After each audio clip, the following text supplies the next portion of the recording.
It's been called the most epic tale of greed, corruption, and drug-fueled insanity to hit the big screen in over a decade. Best Actor candidate Leonardo DiCaprio calls the film a modern-day Caligula. And critics are hailing it as one of the most daring comedies Hollywood has ever produced. Yes, The Wolf of Wall Street is all of that and much more. Once deemed too racy even for Hollywood's liberal R-rating label, Wolf was initially slapped with an NC-17 rating, forcing Oscar-winning director Martin Scorsese to trim many a scene from the original adaptation of Jordan Belfort's best-selling novel based on Belfort's real-life escapades in the early 1990s. The first 3 minutes of the film almost defy description, and the craziness just continues on, bludgeoning the viewer with scenes that literally beg the question, did that really happen? A massive yacht sank, a mandatory no-sex zone sign needed in the office restrooms, dwarf tossing. Surely some of this is simply Hollywood exaggerating for entertainment's sake. Yet the hottest buzz in the media today isn't about the drug-fueled deals, the categories of prostitutes the now defunct Stratton Oakmont employed for its young, mostly male staff, or even flying and crashing a helicopter while on a massive dose of Quaaludes. Rather, the real question everyone wants to know is if Belfort really did create a system of selling so persuasive and so teachable that he was able to take industry outsiders, high school dropouts, and people with below-average business skills and near overnight turn them into million-dollar sales machines. Is this so-called straight-line persuasion system myth, or did Belfort crack the code on persuasion? I sat down with Jordan Belfort in his Manhattan Beach home to get the inside scoop. So the real Wolf of Wall Street, I presume? Yes, I am the real wolf, although I'm a kinder, gentler version of the guy that's on the silver screen for sure, and certainly a more ethical version, but that is me. So Jordan, I know you've been asked this question 100 times since the debut of The Wolf of Wall Street, starring Leonardo DiCaprio as yourself, but I just have to ask it again. Was it Hollywood taking wild liberties with the truth? Let's start with this straight-line persuasion tactic that DiCaprio's character uses to turn these no-name, no-talent guys on Wall Street into the hottest brokers. Was that really how it went down? Well, yes, it's true. The straight-line system was something I created that allowed me to take these talentless dimwits, you could call them, and turn them into a world-class salespeople. But in the movie, the only liberty is that they collapse time. They make it seem like, one day I pick up a script and I'm like, with this script, I'm going to turn you guys into the best salesmen on earth. And it didn't quite go down there. What happened was I stumbled upon this untapped niche in the stock market, which was selling $5 stocks to the richest 1% of Americans, very sophisticated business owners. And I had tried it myself and was doing it with with little ease. It was very easy for me to do. My junior partner, great sales guy, I trained him, he was able to do it as well. But the 12 talentless, no-name guys, when I tried to teach them to do it, they just simply could not do it. They could not close rich people. And that created a dilemma for me because I knew I'd had this huge market niche, but if I couldn't get the guys to close the sale, what was it really worth? So for about a month or so, I tried every possible sales training tactic known to man. And I was about 25 years old at the time, and I was already considered to be one of the top sales trainers on Wall Street. I gave great meetings. I'd read every book. I was a student of the game, and I tried everything possible, from teaching them answers to all the objections to, how to raise your voice, lower your voice, all this different stuff, but they couldn't close rich people. And then one day, after about a month of failing at it, I stood in front of these guys, and you look at the blank faces, and they're all frustrated, and they're getting negative because they can't make any money with the system. And I had this thought in my mind, and it was these magic words, which were, every sale is the same.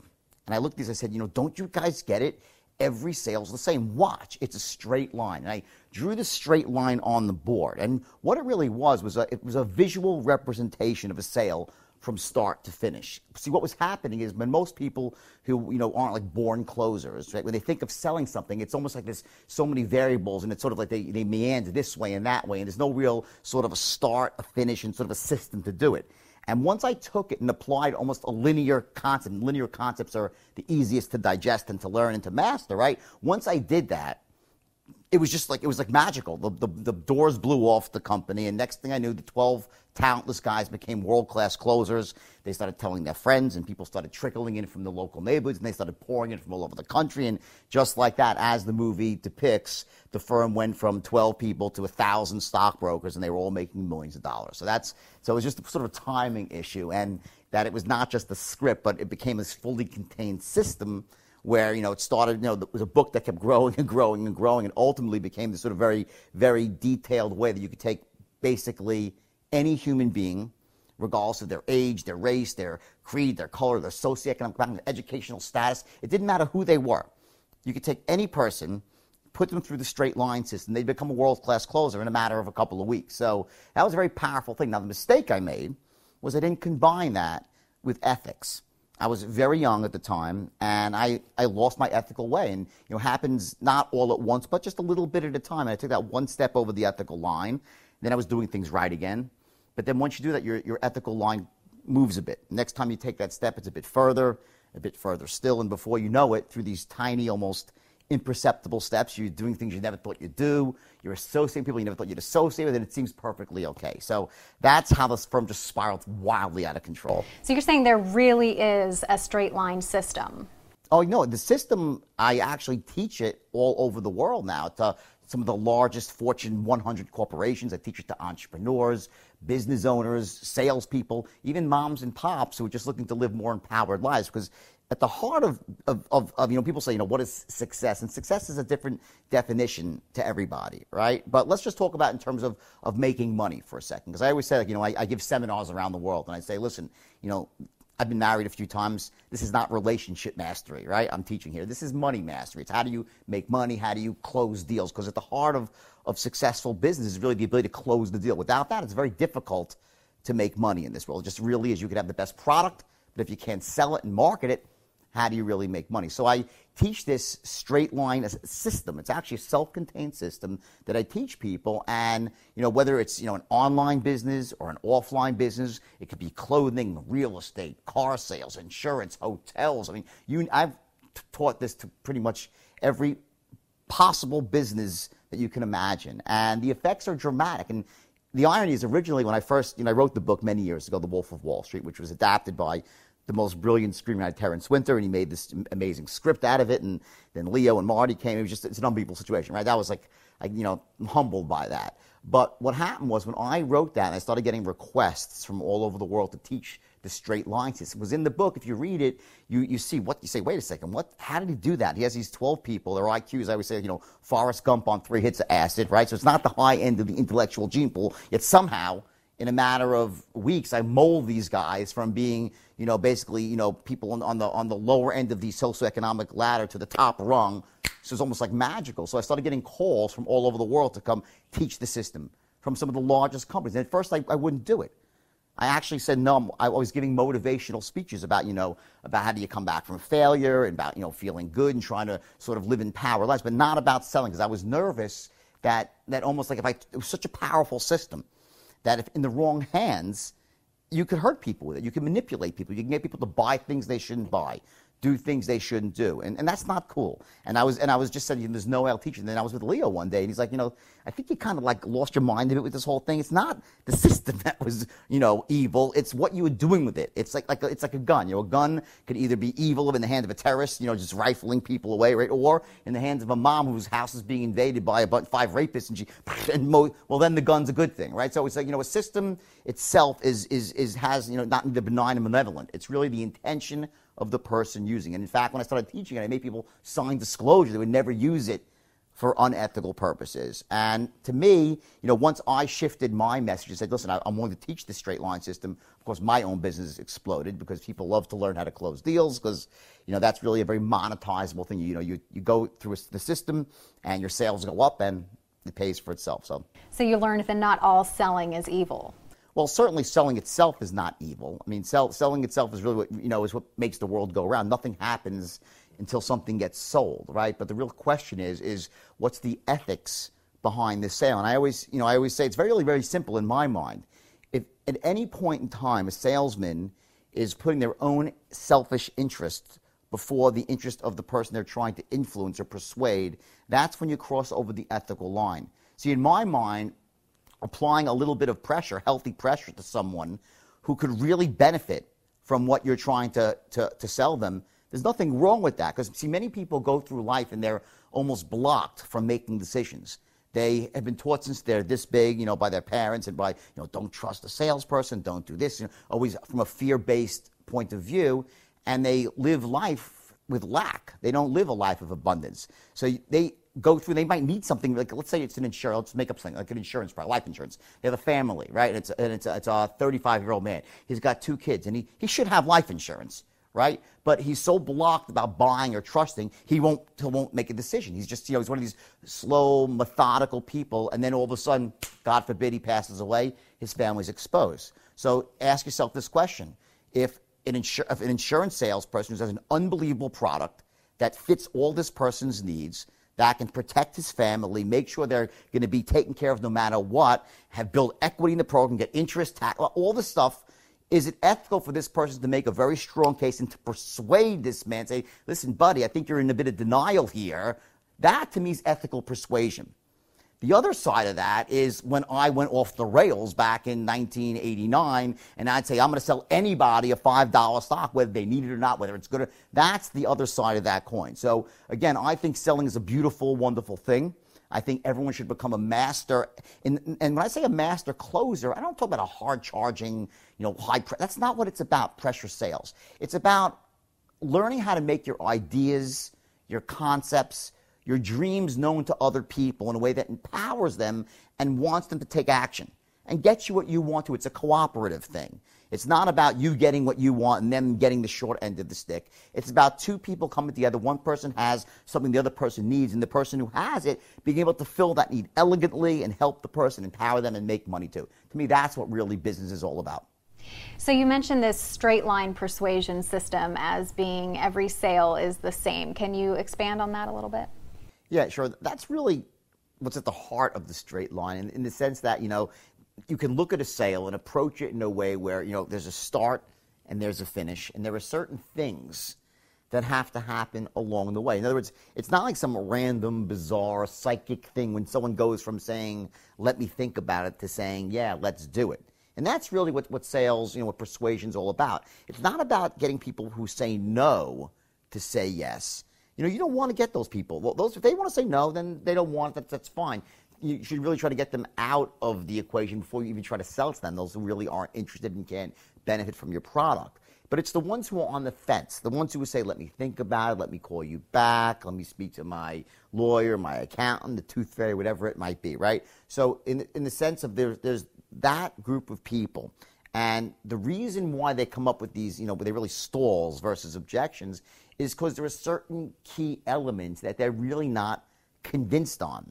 And those elements, they're in every single sale that you can imagine, whether you're selling something that's tangible like a car or a piece of clothing or a computer, or the intangible, whether it's like investing in an idea, okay, where it's not like a product, so to speak, but it's just something that you can't put your hands. It's the same thing, and those things must line up before someone says yes. So what happened is, and the reason, it was almost like I cracked the code for influence, because remember this movie, The Italian Job? It's a great movie, right? And in the movie, it's about, you know, safe crackers.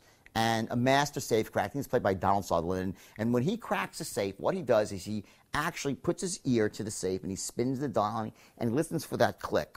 And once he has that click, that's one number to the combination. But does the safe open? No, because there's more than one number, one part of a combination. There's like 3 or maybe 5 numbers. Same thing goes in situations of influence. There's 5 things, there's 5 numbers that have to be hit on before someone's going to say, yeah, let's do it.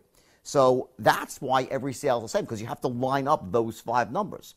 What I did with the straight line system is I came up with this sort of a syntax, essentially a formula, a strategy for lining up those 5 core elements the same way every time. What I was doing before I invented the straight line, I was doing it automatically. When you find a great salesperson, which is a natural born closer, like that 1.1% of people. Most people just aren't like that, right? They struggle to sell. They're not comfortable selling. Well, they can sell okay, but they're not at the top of the heap, right? Well, if you go to any great closer, they're running a straight line pattern. They're doing that. They're taking those 5 elements and they're sort of cracking that code. So what I did is by taking that, slowing it down, turning it into a system, I was able to essentially to almost implant that into any other person, whether they had natural sales ability or not. And for like an entrepreneur, forget a salesperson, how about just an entrepreneur who's looking to start a business? Well, if you can't sell, if you can't influence, if you can't persuade, good luck trying to get your business off the ground. I'm not talking about just your customers. I'm talking about the bankers, the people with venture capitalists, your vendors, your credit card processor, the people who work for you. How do you get people to work for you excited? How do you get them excited? How do you get them to want to buy into your vision? At the highest level, what sales really is, it's the transference of emotion. And the emotion you're transferring is this emotion of certainty. That someone feels certain, yeah, it's a good thing, it's going to help me, it's going to fill my need. When you're an entrepreneur and you're trying to start a business and you're recruiting people, well, you're selling people on your vision for the future, your vision for this company. And if you can't do that, good luck trying to get great people to work for you. It's nearly impossible, which is why you always see, the people, if they say, oh, he's a visionary. Well, that's true, but typically not only are they visionaries, they also possess the ability to sell the vision to other people, to inspire them, to motivate them. So selling is not just like, people think of selling, oh, well, I'm not a salesman, I don't need to. Well, yes, you do. You need to learn how to influence. How about trying to get your kids to make their bed or do their homework or believe in the value of education? How about trying to get a landlord to give you a reduction on your rent or to extend the lease the way you want? How about trying to negotiate terms? You understand, it cuts to everything. So I always look at this, say, when I say I cracked the code on influence, what I really did essentially was I was, by working backwards almost, by saying I'm going to start at the end and go to the beginning, say what has to happen before someone says yes, I was able to take that and put it into this system that took the no-name, talentless guys and turned them into millionaires. And shame on me for being foolish enough and stupid enough at 25 years old to take the first, $5 or $10 million and think, hey, let me live out every adolescent fantasy I ever had, starting with buying a white Ferrari Testarossa because Don Johnson had one, and going out to the Regent Beverly Wilshire Hotel because Richard Gere had done it in Pretty Woman, and thinking that greed was good because Gordon Gekko had said it. Right now I'm, 50 years old and I know better. Okay, I understand that success without ethics and integrity isn't success; it's failure. So I was forced to start over again. And now I teach things in a very, very different way. The straight line system represents ethical persuasion. So correct me if this is just rumor, but I understand now you dedicate a portion of your work to protecting consumers in a different way, that is protecting them from the con artists out there. Is that true? Yeah, well, on a couple of different levels. For instance, one of the things I always say, which is great with the straight line system, is once you learn it, it almost gives you a shield against being manipulated by an unscrupulous salesperson, because you could see it coming a mile away. Even this most subtle thing where they try to use tonality to influence you emotionally, or they try to future pace you, meaning to put you in the future using their product and feeling it. All these things that salespeople do. Now, it's once you realize they're doing it, that doesn't mean that you can't enjoy that process. Because if you need what someone's selling, hey, let them go ahead, sell me. Tell me why I need this. Tell me why I'm open to it. But I also know when they're full of shit, okay, and they're trying to just pull the wool over my eyes, and it sort of insulates you. So for me, I look at the straight line system as both. It's a sword and a shield, okay? But it's a sword only to be used for goodness, not to hurt people. So when you say persuasion, what exactly do you mean? Well, when I talk about persuasion, that's like, it's sort of when I say that it's not just for salespeople. Persuasion is really about, making your ideas, your concepts, your thoughts, your hopes, your dreams known to other people in a way that wants them to be a part of it, that moves them to take action. There's this idea of what is success, how does someone become successful? Well, it always starts with them having a vision for the future. They have this vision of the way they want the world to be. That's not how it is now. Whether it's starts with having a business or a raise or something about a job in their job, then about having a nicer home, more money to spend. And money just meaning to have freedom to do the things they really want to do, to protect their family, to give to a church, a temple, to be generous, whatever it might be, right? But it always starts with you're here, you're somewhere, right, at the present, and then you have this idea of I see the world better for myself and the people around me. That's my vision for the future. And the question really is how do you connect the dots? How do you go from this place to that place, right? Well, I will tell you this. If you do not know how to persuade people, it is virtually impossible unless you want to hit lotto. You get lucky, you can hit lotto. Or if you remember the Lucky Sperm Club and you inherit it from your parents, right? Well, maybe, yeah, you can circumvent that process. But it's really about seeing the world as it is right now accurately, not worse than it is, but seeing the world accurately, then seeing the world better than it is, and then developing a strategy to get there. And one of the cornerstone strategies for that is being able to persuade, to influence, to make your thoughts known in a way that empowers people and gets you what you want to. You know, most people, and here's the irony, is that most people don't have a compelling vision for their own future. They don't. They move through life setting goals. And goals have no power. We're at this point, you know, goals had power in 1959 when Earl Nightingale came with this idea of goal setting, and everyone's like, wow, I'm a goal-oriented person. And that was great, and it worked for like 20 years. Everyone set goals, and they got results. But then all of a sudden, you know, you set goals, and sometimes you hit them, sometimes you don't. Most times you don't, okay? And that's okay. But goals almost became like a synonym for like, oh, I'm going to set a goal, and who gives a shit what really happens afterwards? And it almost is synonymous with failure now, goal setting. There's something above, and I believe in setting goals, but there's got to be something above your goals, and that's your vision for the future. And it's not just about, it doesn't have like an ending point. It's about the world being a certain way. And that's inspiring to you. When you truly have a vision for your future that inspires you, you're going to jump up out of bed in the morning and feel great about going at life versus being miserable and going to a job you hate or living a life that doesn't empower you and just, you know, every day moving through just almost like an automaton, not really, you know, having the zest and the greatness of life. And I'm guilty. I've been there myself when I felt like I didn't really have a compelling vision for my own future and I felt like I was wallowing. But at least I'm conscious of that. Once you become conscious of that, you can consciously create a vision for your future. It doesn't happen in 1 minute or an hour. You write it down. You work on it when you finally hit on it. You know you got it? When you read it back to yourself, your vision statement, and it moves you and you feel inspired.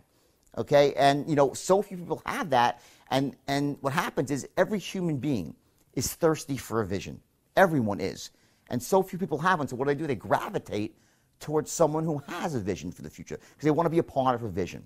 Part of being a great entrepreneur is having that vision, being able to create the vision, and then sell that vision to other people to get them to want to be inspired, to buy into it, to put in their time, their hard work, their elbow grease to help you achieve your vision. If you're a smart entrepreneur, then you spread the wealth around, and it's a win-win for everybody. But it always comes back to persuasion, because if you have the vision, but you know you can't sell it, what happens? You know, you die with your music still on your lips.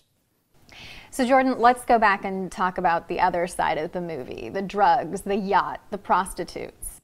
Oh my God. Well, unfortunately, most of that is true. I mean, the only thing that isn't true is sometimes the sequences, you know, the times are shifted and stuff like that. But I did do that stuff. I mean, I slept with all those prostitutes, and there's a couple of really embarrassing scenes there. And, you know, people would always say to me, how could you write that stuff? How could you, you know, admit to that? And I said, well, you know, if I'm going to really write a memoir that's going to be, you know, real, it's going to be authentic, and it's going to resonate with people, I have to write the whole story. I have to, and, you know, the insanity, and it's meant to be insane. You know, some of the comments, negative comments I got from reviewers sometimes, like, oh, he's reveling in his insanity, like he seems so proud. And nothing could be further from the truth.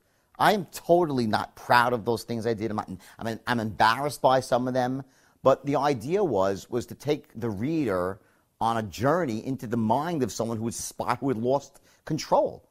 I come from an amazingly great family. My mom is, you know, the oldest woman in New York State to pass the bar. She went back to law school at 64. She became a lawyer at 69. She was voted pro bono lawyer of the year at 76 for doing charity work for people that were homeless. So, you know, that's my mom. My dad, same way, totally ethical guy. You know, my brother, top lawyer in the country. I was not sent out into the world like, okay, you know, you're come from some mob family, or you're supposed to be a grifter. I was sent out in the world to do great things. And I went down to Wall Street, and I really had the best of intentions. And, you know, and I'm not going to blame Wall Street for what happened to me, because there's a lot of people who go to Wall Street and don't get corrupted. But I did. I allowed myself to get sucked into that sort of Gordon Gekko-esque greed is good philosophy. And what happened was, and there was some, you know, some things with timing where the market crashed, when I first became a stockbroker, and then there was a shakeup in the market. And then I had that ability to sell. And that was really what set me apart from pretty much all other brokers. I could just outsell them all. And then when I hit on the ability to actually train others to do the same, and there's a big difference there. Like I always say, you know, sometimes the best athletes aren't the best coaches. They suck at coaching, right? Well, for me, you know, I would say, you know, I'm a really good salesman. I won't deny that I am, okay? So I could say that not to be conceited because people know that about me. But I will tell you this, I'm a 10 times better sales trainer than I am at even selling myself, and I enjoy training salesmen. I love taking someone. It turns me on. I am empowered by it, by taking people who are having trouble in their own lives. They're not successful, and showing them how to become successful by essentially giving them this gift of persuasion. It's a gift that you give to yourself, and it's the gift that keeps on giving. And once you have it, it never goes away. The kids that I trained, all these no-name, talentless kids, you know what? They all became, not all is a tough word, but, you know, 95+% of them went on to become very, very successful in all sorts of business. Some of them, one owns an airline, one of them is a medical, they're all, you know, they're very successful. So once you learn the sort of the art, the power of persuasion, it stays with you forever. And then it's up to you to make sure that you don't lose your morality, because it's a powerful thing to have. Once you master the straight, let me go back, forget master. Once you become even reasonably proficient, you don't even have to be a master. Once you even become good at it, you can actually manipulate people. You can get people to do things they shouldn't do. And shame on you if you do that, because it won't last. It's not sustainable. In other words, you can do it, but any success you have will be short-lived. The idea is to be giving massive value to people. This is this equation that I just completely missed out on when I was 26 years old. I thought business was about making money, and it's not. Business is about giving value and monetizing that value. That's what business is about. You start a business because you have something that's great, that's worth something. The business is how you monetize that. You get to spread that out and then get dollars in exchange for your value. If there's no value underneath the business, it's built on sand. It's not a foundation, won't last. So that was, and I had to learn the hard way, and I lost everything. And when I went to jail and I wrote these books, I never thought that, you know, this would happen, you know, and I gave away all the money from this, probably going to make, God knows, $20, $30, $40 million on these books in the next couple of years. That money's, I'm not making a penny of that. All that money's going back to investors. And I don't know if there's anyone left. I mean, most people got paid back. Because it's kind of weird. No one knows if there's anyone left. It's this bizarre thing, you know, U.S. government, right? So no one could really tell me how many people really are left that haven't been paid. But whatever it is, I'm not making any money on this because I didn't want to make money on my past life. But what I do say is this, that when you look at anyone's life and you want to model someone, you want to learn from them, don't model every aspect of them. I get probably 50 emails a day on the low side. 48 of them are amazingly great. I went through your course, or I bought the straight line system online from you, and it's changed my life. I've done this. Then I get this one idiotic moron. Oh, Wolf, let's just do some lewds together, or let's go bang hookers, or let's go rip you. You know what I mean, you know, that's idiotic, okay? You know, if you go to the movie and watch this movie, you need to understand that, you know, there's some of the stuff in there that's amazing. As you watch a guy who had no money, you know, hit on an idea of training people and build this amazing thing. But this thing about, you know, all the hookers I slept with and all the cocaine I snorted, frankly, I'm lucky I'm still alive. It's by the grace of God I'm still alive, okay? And if I wouldn't have gotten caught, okay, by this Agent Coleman, who's a real, you know, he plays, it's Agent Denham in the movie, but it's Agent Coleman, who's a friend of mine now. We speak all the time, and by the prosecutors, I've given speeches at the Manhattan District Attorney's Office. So it's in other words, for me, it's important, it's very important to me that when people read my books or buy my system or go to the movie, that they take away the right message. That there are certain things that I did in my life that represent almost like the best of humanity. Building yourself up from nothing, coming back from failure, right? And going for your dreams and not settling for less. And this is something that the worst of all is not looking to give value, letting other people get hurt along the way, becoming greedy, giving into your carnal. And listen, I love sex. Sex is great. Okay, I probably shouldn't have slept with all the prostitutes. I admit that, but I'm not sitting there saying I'm a goody two-shoes. All, you know, I get people are people. We all have the, you know, I think one of Scorsese's gifts is that the reason people, you know, enjoy the movie so much is because he doesn't judge. He's like, listen, this is good people do bad things. bad people do good. It's like you never really can. People are people, right? So I don't want to become this sort of a beacon of like, drugs are terrible. I mean, listen, some people can smoke pot and they live normal lives. I can't. Okay, doing drugs and listen, cocaine's always evil. Okay, so but the point is that the movie, rather than being a tale of morality, okay, just remember this: the drugs, that aspect is not something you want to model in your own life. What you want to model is the ability to have an idea and a vision and go for it, not live in fear. And didn't Leonardo DiCaprio kind of give you a testimony off the record? He did. No, Leo actually. I think I said earlier about when I first was going out into the world to speak, I didn't want to teach sales. I says, it's too powerful, the straight line system. If I teach it, people can misuse it. And Leo's like, what are you crazy? Because the things, because we had been through this. Leo in the movie is just, he goes through the straight line system, and it's unbelievable. In fact, the movie ends with a seminar, and I have a cameo, which is great. I actually introduced myself. I introduced Leo as me, and he's giving a seminar to people, and teaching them how to sell using the straight line system, the logos in the back, and that's really, really cool. And Leo is just, I think and this is another interesting point, is that the movie, the script was written 6 years ago. I actually changed the ending of my own movie because originally it ended with me in jail, the first script. Okay, and I was in jail, and that was the movie. Well, it got delayed for 6 years, and in those 6 years, I built up this really great business with teaching the straight lines. And Marty and Leo were so amazed, they changed the third act. So talk about having a vision for your own future and being able to really, no matter where you are in your life. I don't care if you're at the bottom of your life right now. You're in a spot where you think there's no way out. There's always a way out. And it wasn't easy. It wasn't like I just said, I'm going to go and become a speaker. I had all this negative baggage, negative press, all these things. Is he really rehabilitated? Is he reformed? Does he have some secret angle? All the stuff that I had to overcome. And it wasn't easy, and it wasn't always pleasant. But I had this vision. I knew where I wanted to go, and I worked really, really hard. And at the end of the day, Leo gave me this amazing testimonial where he says, my ambition and hard work. It's, how I transform people's lives and blah, blah, blah, blah, blah. And it was amazing. And then he wrote a letter as well, and it was great for my career. But the amazing part, I think, is to change the ending of your own life story. Now, my life's not over yet, hopefully. But, the movie ended in jail. Now it ends with my new business. That's the power of persuasion. I don't care where you are in your life. I don't care how low you've fallen from any mistakes you made. You're not the mistakes of your past. You're the resources and the capabilities that you glean from your mistakes. You get stronger with every screw up if you're willing to learn from them. If you want to dwell on the past and live in your past and live in the mistakes, then you're going to be paralyzed with fear and doubt and everything else, and you're never going to live life to the fullest. But if you're willing to take a good, hard look at the past and say, listen, that was not good. I did it. I'm going to switch I see what my mistakes were. I know what I did right, know what I did wrong, and get honest with yourself and learn from those mistakes. If you have this power of persuasion, the ability essentially to take a vision and turn it into reality, your life, I don't care where your life, you can come back from anything. And I'm living proof of that. And I think of those 50 emails I get a day, 48 are good. About 35 of them are just that.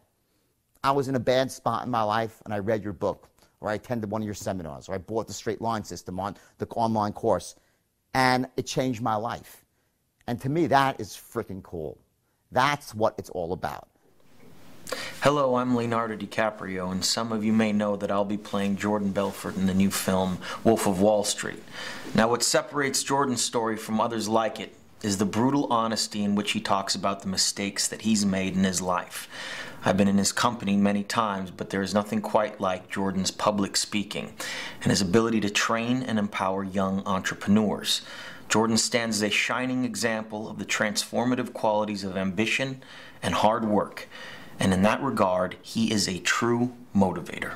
From Wall Street broker to ethical persuasion advocate, Jordan Belfort now spends his time teaching major corporations, young entrepreneurs, salespeople, and anyone fascinated by the skill of persuasion his straight line system. He also spends as much time as possible away from the spotlight, living a quiet life at home with his family. The wolf may have lost his appetite for drugs and corruption, but he still enjoys the taste of the sale, and he is certainly a lone wolf in that regard. Still hailed as the best sales trainer in the world, Belfort vows to continue his cautionary tale, helping businesses and individuals ethically sell their products and services. I'm Lauren Dorsett.